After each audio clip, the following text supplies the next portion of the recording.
بسم اللہ الرحمن الرحیم نحمدہ ونصلی علی رسولہ الکریم. اسوہ رسول اکرم صلی اللہ علیہ وسلم جو تالیف ہے عارف باللہ حضرت ڈاکٹر عبدالحی صاحب عارفی نور اللہ مرقدہ کی. محسن انسانیت صلی اللہ علیہ وسلم کا حسن سلوک ازواج مطہرات کے ساتھ. کھانے پہننے میں ازواج مطہرات کو کوئی روک ٹوک نہیں تھی. جو چاہتی کھاتی، جو چاہتی شریعت کے مطابق پہنتی. ہر چند عسرت کی وجہ سے اچھا کھانا میسر نہ ہوتا. اہل بیت کے لیے سونے چاندی کے زیور پسند نہ فرماتے. اس زمانے میں ہاتھی دانت کے زیوروں کا رواج تھا. آپ اس قسم کے زیور پہننے کا حکم دیتے. بیویوں کا پاک صاف رہنا پسند فرماتے. بیویوں پر لان تان نہ کرتے، نہ ان سے سخت اور درست لہجے میں گفتگو کرتے. اگر کوئی بات ناگوار خاطر ہوتی تو التفات میں کمی کر دیتے.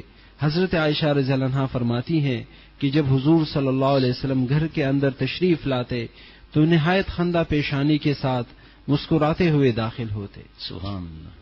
واہ بھائی واہ، ماشاء اللہ ماشاء اللہ. اس کا فوٹو سیٹ کر جمعرات کے لیے انشاءاللہ لکھ لیجئے گا کاموں میں اپنے پاس. ماشاء اللہ ماشاء اللہ. حضرت فرماتے تھے کہ بس یہ باتیں سننا چاہیے اور اپنے آپ کو کسی کے پاس بھیج کر ان سے سنیں کہ بھائی کس طرح رہنا ہے، پھر ملا کر دیکھیں ہم اس طرح رہتے ہیں. بس آسان ہے نا بھائی، ہم منہ ایسے بس بیٹھے ہوئے بس ہر وقت ایسے جائز باتوں ہی منع خشکی چڑھی ہوئی ہے. کتنا پیارے انداز سے حضرت تھانوی رحمۃ اللہ نے فرمایا اس زمانے کا فتویٰ. اب وہ 80 برس پہلے فرمایا یا 85 برس یا 78 برس پہلے، 60 برس سے تو پہلے، 70 برس سے تو پہلے ہی ہے. اس زمانے کا تقویٰ اس زمانے کا فتویٰ ہے. ٹھیک، حضرت بھی یہی فرماتے ہیں. پھر فرماتے ہیں اپنے لیے تقویٰ، دوسروں کے لیے فتویٰ. اپنے لیے سختی اور دوسروں کے لیے شریعت کے دائرے کی نرمی. زبردستی مت کرو کہ بھئی وہ گھومنے کا ارادہ ہے، اب اس کا ارادہ نہیں ہو رہا، بھئی نہیں میرا ارادہ نہیں ہو رہا. اب آپ اللہ تعالیٰ نے جو آپ کو نعمت دی اللہ ہمیں بھی دے بھائی. اللہ نے آپ کو جو درجہ دیا ہے اتنا اونچا درجہ دیا، اللہ ہمیں بھی اونچا درجہ عطا فرمائے. ہم کیوں محروم رہیں؟ اللہ ہمیں بھی اللہ والا بنائے. خدا نخواستہ کسی پر طنز کرنے کی عادت نہیں، حقیقت کا حال کہہ رہا ہوں کہ آپ کو اللہ نے اتنا اونچا درجہ دیا ہے اور ہماری چاہت یہ ہونی چاہیے، جو بھی دینا، ہماری چاہت یہ ہونی چاہیے کہ میں بھی اور گھر والے، اولاد، بیوی، بچے، ماں باپ، سب دنیا کے مسلمان اونچا درجہ حاصل کریں. اپنے لیے بھی یہی، لیکن عمل کے وقت پوچھنا ہوگا نا بھائی کہ کس طرح عمل کرنا ہے. زبردستی تو نہیں ہو سکتا نا. اس شیخ سے یہ پوچھنا ہوتا ہے کہ گھر میں کس طرح دین نافذ کریں. آپ لڑو مت، آپ جو ہے وہ الگ کھانا کھاؤ اور الگ جو ہے وہ بیٹھو وہاں ٹیلی ویژن پر بیٹھے ہوئے، مغرب سے شاہ آپ بھی بیٹھے ہوئے ہو، تو یہ بدماشیاں دل سے نکلیں گی کب پھر آخر. اس لیے اپنی فکر. ایسے ہی میں جیسے عرض کر رہا ہوں کہ آپ صلی اللہ علیہ وسلم نے منع نہیں فرمایا کہ یہ نہیں کھاؤ یہ نہیں پہنو. اور میں نے بارہ حضرت سے سنا کہ بہت سی باتیں انبیاء علیہ الصلوۃ والسلام کے لیے آپ صلی اللہ تعالی علیہ وسلم کے لیے خاص ہوتی ہیں، جیسے وحی ہو گئی، جیسے معجزے ہو گئے. اس میں اور بھی بہت سی باتیں، لیکن دوسری باتوں میں تو فتبعونی، آپ صلی اللہ علیہ وسلم کی نقل کرنی ہے. وہ پانی جہاں سے بیگم نے پیا ہے وہاں سے پی لیں، سنت ادا ہو گئی. جہاں سے بیگم صاحبہ نے گوشت کھایا یا جو بھی کھایا وہاں سے کھا لیا اور ریس لگا لی، دوڑ لگا لی. دوڑ کیسے لگائیں؟ ہمارے حضرت نے فرمایا کمرے میں لگا لو.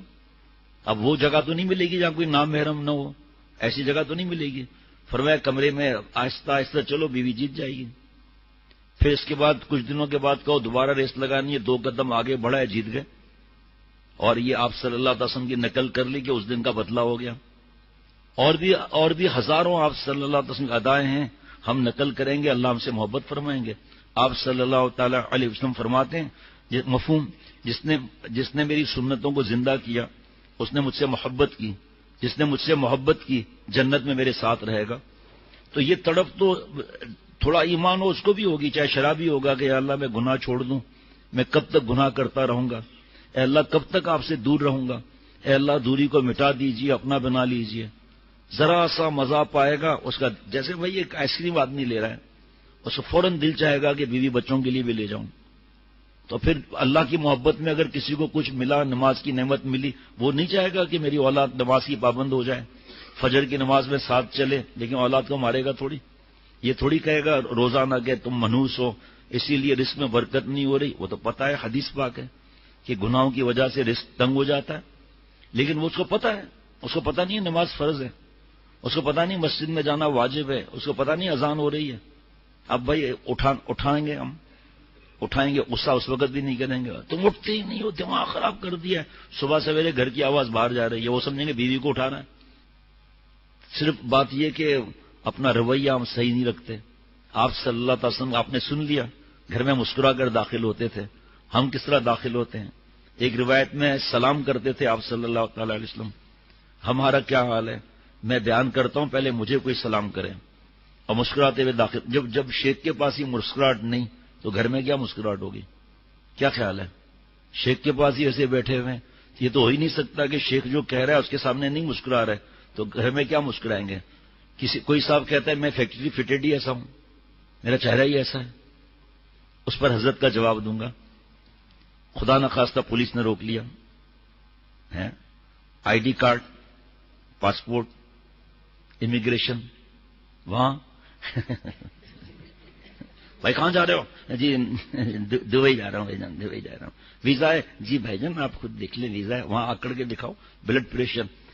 4-5 ایسے واقعات ہو چکے ہیں، کہیں سسر کہیں چاچا کبھی کہیں کہ وہ بہت غصہ کر رہے ہیں، ڈانٹ رہے ہیں. تو ان 2-3 خاندان میں سے کچھ بات میرے پاس آئی، تو ان کا وکالت کرنے والے نے کہا کہ فلاں کو بلڈ پریشر بہت چھوٹ کر جاتا ہے تو غصہ کر لیتا ہے. میں نے کہا میں مانتا ہوں، میں کیوں منع کروں، میرے پاس کوئی شرعی ثبوت ہے نہیں. ان سے پوچھو کہ بلڈ پریشر جب آپ کا بڑھے اس وقت پولیس والا روک لے کہیں، تو انکم ٹیکس کا پھرا آ جائے تو پھرا، ہاں ایف بی آر کا آ جائے پھر، یا کسی اور جگہ کے نام نہیں لیتا، اس وقت کیسے رہیں گے؟ اب ایک بات اور سن لیجئے، 2 بات بتاؤں گا انشاءاللہ تعالی. میڈیکل اسٹور ہے اور گروسری شاپ بھی ہے، ٹھیک. پیناڈال چاہیے، یہ لے لیجئے. کتنے کا ہے؟ 2 روپے کا ایک ٹیبلٹ. جی شیمپو چاہیے، کون سا چاہیے؟ یہ ادرک کا شیمپو چاہیے، یہ لے لیجئے. شاید وہ ریورس گیئر مارتا ہو تھوڑا، فوراً ہر چیز موجود. اور بہت سو کو تو ریٹ بھی زبانیں یاد ہوتے ہیں. کیوں؟ محبت ہے اس چیز سے. سنت یاد نہیں ہے، نماز یاد نہیں ہے، سنت کا طریقہ ہے سنت کا یہ یاد نہیں، کس طرح کاروبار کرنا ہے میرے زبان کے بولنے سے پکڑ تو نہیں ہو جائے گی یہ یاد نہیں. دوائیاں یاد ہیں، اتنی چیزیں یاد ہیں کہ آپ سوچ بھی نہیں سکتے چند ٹکوں کے لیے. ٹھیک ہے. اب آئیے آپ کوئی مجھے دکاندار کا ایسا پتہ بتا دیں جس کا بلڈ پریشر، دکاندار کو بلڈ پریشر بھی نہیں ہے، شوگر بھی نہیں ہے، کوئی چیز نہیں ہے، وہ بہت بڑی صحت لے کر آیا ہے، اس کو کچھ بھی نہیں ہوتا. ایسا نہیں ہے. میں آپ کو حافظ ڈاکٹر شفقت گواہ، بوڑھے بابا سردیوں میں 5:30-6 بجے نکلتے تھے ٹاور اپنے دفتر کے لیے، وہاں ان کا کام تھا کھولنا دفتر کو، بارش ہو سردی ہو گرمی ہو پیدل ہو جس طرح بھی ان کو 7 بجے کھولنا ہی تھا. کتنے پیسے دیتا ہوگا کوئی؟ چائے ان کا ذمہ چائے کا تھا، اوور ٹائم لگا کر بھی بیچارہ کس طرح رات کو پہنچتا تھا، صبح پھر تیار. لیکن فجر کی نماز کے لیے فکر نہیں، اس کی فکر پیسہ. آگے سنیے جو اصل بات بولنے لگا ہوں. مجھے کوئی ایسا دکاندار آپ دکھا دو، چاہے کوئی بھی دکان ہو، جوتوں کی ہو یا کسی کی بھی ہو، جس میں وہ سارا دن مسکراتا نہ ہو. اور بلڈ پریشر اس کو کسٹمر آیا، سر ایکسکیوز می وہ کہاں پر ہے ڈالڈا کا تیل؟ کا میرے سر پر ہے ڈالڈا کا. اندھا دکھتا نہیں ہے کہ کہاں رکھا ہوا ہے. ایسا دیکھا آپ نے کبھی بھائی؟ ہیں جی. مٹھائی کے دکان والوں کے دانت کیسے کھلے رہتے ہیں؟ اوپر لکھا ہوا ہے 2500 روپے کلو. کیا کوئی ان سے کہتا ہے کہ بھائی جان بالکل 10 دکانیں آگے اس کا 1000 روپے کلو ہے؟ وہ کیا ڈانٹے گا؟ بھائی جان دیکھو آپ کو ہم نے زبردستی تو نہیں کی نا، وہ زہر تو نہیں ملاتے، وہ آپ وہاں سے لے لو بھائی، کوئی ایسی بات نہیں. کیوں؟ تاکہ آئندہ میرے پاس آئے. حضرت کا جملہ سنیے، چند ٹکوں کے لیے سارا دن مسکرانا. حضرت محمد مظہر صاحب دامت برکاتہم کے کے پاس ایک ایروسٹس کو جو ٹریننگ دیتی ہے نا، وہ بیعت ہو گئی، بیعت عثمانی، یعنی سامنے نہیں، ہاتھ نہیں ملانا ہے، بیعت عثمانی ہو گئی وہ خاتون خط کے ذریعے۔ پھر وہ اللہ نے ان کو بدلی کیا، تو انہوں نے حضرت کو لکھا کہ حضرت والا مجھے ایروسٹسوں کی ٹریننگ کرنی ہوتی ہے، اس طرح مسکراؤ، اس طرح مسکراؤ، تو رات کو گھر جا کر زیتون کے تیل سے جبڑوں کی مالش کرتی ہوں، اتنا درد ہوتا ہے۔ کس لیے؟ بے حیائی کے پیسے۔ ذرا سوچیں تو ہم کس جگہ پر کھڑے ہیں ہم لوگ، گناہ کبیرہ کر کے بے حیا بن کر وہ تو پھر بدل گئی، وہ تو بات کی بات ہے نا، اللہ تعالیٰ تو پرانا حساب نہیں لیتے نا، اللہ تعالیٰ تو معاف فرماتے ہیں، احساناً فضلاً، کوئی قرضہ نہیں، نعوذ باللہ۔ اللہ تعالیٰ کیوں معاف کرتے ہیں بھائی؟ ہمیں پالا ہے اللہ تعالیٰ، پال رہے ہیں، اور پتہ نہیں کتنوں کو اللہ پال رہے ہیں، کوئی اس کو بیان بھی نہیں کر سکتا۔ اس پالنے والے کی محبت، پھر اس کو ہم اللہ کو ناراض کریں، یہاں چند ٹکوں کے لیے مسکرا جبکہ مسکرا کر بات کرنے سے صدقے کا ثواب ملتا ہے، مفہوم ہے۔ اسی پر میں بیان نہیں کر سکتا، پہلے آپ کو بتا رہا ہوں، نہیں بیان کر سکتا۔ کتنی بار کہو لیکن چہرے پر مسکراہٹ اور خوشگوار نہیں ہوگا، بشاشت نہیں ہوگی، چہرے پر نہیں ہوگی، کتنا بھی کہو۔ دیکھیں صبر کی 3 تفسیر ہے، ابھی وہ اس کا موقع نہیں۔ چوتھی تفسیر حضرت نے فرمائی جس دروازے سے اللہ تعالیٰ نے علامہ آلوسی رحمۃ اللہ علیہ کو عطا فرمایا، چلو جلدی بتا دیتا ہوں۔ نمبر 1، الصبر فی المصیبہ، شکایت نہ کریں۔ الصبر علی الطاعہ، اطاعت کر کے صبر کرے، کاش کہ میرے دل میں آ جائے کہ نماز کے علاوہ بھی اطاعت ہے۔ نمبر 3، الصبر عن المعصیہ، گناہ نہ کر کے صبر کرے۔ چوتھا، اللہ نے جو حضرت کو عطا فرمایا، چہرے سے بھی پتہ نہ چلے، غم کا اظہار، مسکراتے رہو۔ کہنے کے باوجود جب میں بار بار کہتا ہوں مجھے کوئی قرضہ دے رہے ہیں، آپ کیا مسکرا رہے ہیں؟ سنت پر عمل کریں گے تو نا۔ اب میں تو فوراً یہ حساب لگاتا ہوں۔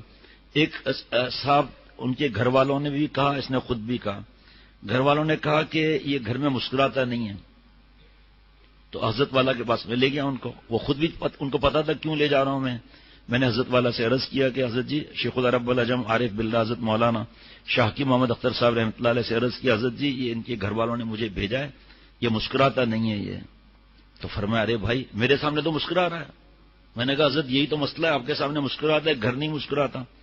تو حضرت والا نے فرمایا کہ جو فیروز میمن کا اس پہ عمل کرنا۔ ان سے فرمایا، وہ صاحب آج بھی یاد دلاتے ہیں، وہ کہ جو فیروز میمن کا وہ کرنا۔ دوسری بات یہ کہ تم میرے پاس مسکراتے ہو؟ کہا جی حضرت۔ گھر پہ کیوں نہیں مسکراتے؟ جواب نہیں تھا کوئی بھی۔ فرمایا مجھے ایک سوال کا جواب دو، اختر کے اس کمرے ICU میں اللہ ہے، گھر میں اللہ نہیں ہے؟ آپ صلی اللہ علیہ وسلم کی تعلیمات تمہیں یہاں یاد آتی ہیں، گھر یاد نہیں آتی؟ وہ تو سارے دن کے بیچارے پریشان بیٹھے ہوئے نا۔ پریشانی سے مراد یہ کہ ابا آئیں گے، بھیا آئیں گے، شوہر صاحب آئیں گے، اور فلم بھی نہیں، خصوصاً جہاں یہ خرافات ذلتیں نہیں ہیں، وہاں کون بات کرے گا ان سے؟ کون دل خوش کرے گا؟ ارے چاہے سفید داڑھی بھی ہو گئی، الحمدللہ اللہ کے کرم سے ہنساتے بھی ہیں گھر میں بھی اللہ تعالیٰ کی رحمت سے۔ باقی چیزوں پر بھی اللہ عمل کرے، ہنسانے میں ذرا تھوڑا جلدی کام بن جاتا ہے آدمی کا، دوسری چیزوں پر عمل نہیں ہوتا، غصے میں کیا کریں، بلڈ پریشر ہے، شوگر ڈاؤن میں غصہ آتا ہے، ہائی میں ہوتا ہے غصہ۔ ہاں جی میری شوگر 350 ہو گئی تھی۔ تو یہ کوئی جواب اللہ کو دے سکتے ہیں بھائی؟ آج بھی ایک صاحب نے ایک بات کہی، وہ بیٹھے ہوئے ہیں یہاں، میں نے کہا آپ نے جو لکھا ہے یہ آپ اللہ کو جواب دے سکتے ہیں؟ بیٹھے ہوئے تھے سامنے، کہا نہیں۔ میں نے پھر پھاڑو اس کو بھائی، جو گناہ کے ساتھ، جو بے اصولی کے ساتھ دل میں جواب آئے، صرف اتنی دیر ہے کہ اس کو میں اللہ کے سامنے یہ بول سکتا ہوں؟ نہیں، تو پھر اصلاح کرا لو کہ یہ کس طرح گناہ نکلے گا۔ جب ایک دفعہ حضرت فرماتے تھے، شیخ نے کہہ دیا نا کہ بھائی خط لکھ کر لاؤ کہ تمہارا چہرہ مسکراہٹ والا ہوتا ہے، چند ٹکوں کے لیے مسکراہٹ ہے، اور شیخ بار بار بیچارہ جب دیکھو منہ ایسے، جب دیکھو منہ ایسے۔ وہاں پر کوئی ظلم ہوا ہے؟ آپ نے کوئی زبردستی شادی کی ہے، یا زبردستی آپ کو کوئی نوکری پر بھیج رہا ہے؟ وہاں HR کا ہیڈ بلائے اور کہہ کہ صاحب یہ کمپلینٹ آئی ہے، آپ مسکرا کر بات نہیں کرتے ہو۔ سچ کہہ رہا ہوں آپ کو میں، کھل مل کے آپ نہیں رہتے ہو، آپ کی کمپلینٹ آئی ہے یہ، پھر کہ سر بس انسان ہے، غلطی تو ہو جاتی ہے نا، کل سے آپ کو شکایت نہیں ملے گی۔ جو دوست بیٹھے ہیں دیکھ لیں یہ HR کا ایسا آتا ہے نہیں آتا، یہاں تک کہ لڑکیوں سے گھل مل کے نہیں رہتے ہو۔ اللہ کا عاشق تو نہیں گھل مل کے رہے گا، لیکن دوسرے مسکرا کے بات نہیں کرتے ہو، گھلتے ملتے نہیں ہو، اور وقت چہرہ سوجا ہوا رہتا ہے. اب شیخ کتنا بھی کہ جب اصلاحی نہیں کرانی تو پھر کیسے اس پر کام بنے گا؟ کیا بیچارے گھر والوں کی کیا حالت ہوگی جب شیخ کے سامنے کوئی ادھار کی طرح ہنسے تو پھر گھر میں کیا حالات ہوں گے؟ دیکھو آپ، اب اس کو لوگ عبادت نہیں سمجھتے. سنیں حدیث پاک کا مفہوم. کسی انسان کو کا دل خوش کرنا نفلی عبادت، مفہوم عرض کر رہا ہوں، جنات اور انسان کی نفلی عبادت سے بڑھ کر ہے کسی انسان کو خوش رکھنا. کسی انسان کو، یہاں تو بیوی بچے ہیں، ماں باپ بوڑھے ہیں بیچارے، دادا دادی ہیں، دادا کو ہنسا رہا ہے، ڈپریشن میں وہ جا رہا ہے، دادا کو ہنسا رہا ہے، اس کو معلوم ہی نہیں اس پر اس کو ثواب مل رہا ہے اگر وہ نماز روزہ صحیح کر رہا ہے، فرض واجب سنت موقعہ کی فکر پوری ہے. کبھی انسان ایک غلطی ہو رہی ہے لیکن دادا کے ہنسنے پر، خوش ہونے پر اس کو انعام مل رہا ہے. ماں نے کہا کہ بیٹا مجھے گھبراہٹ ہو رہی ہے، بھلے نماز پڑھنے جاؤ، کوئی ایمرجنسی تو ہے نہیں، لیکن تھوڑا جلدی آنا، کچھ باتیں کرنی ہیں. اب یہ اگر نفل وہاں پڑھ رہا ہے مشکل ہو جائے گی اس کے لیے، لیکن فرض پڑھا، سنت واجب کر کے اماں کے پاس آ رہا ہے، اماں کو ہنسا رہا ہے، دل خوش کر رہا ہے،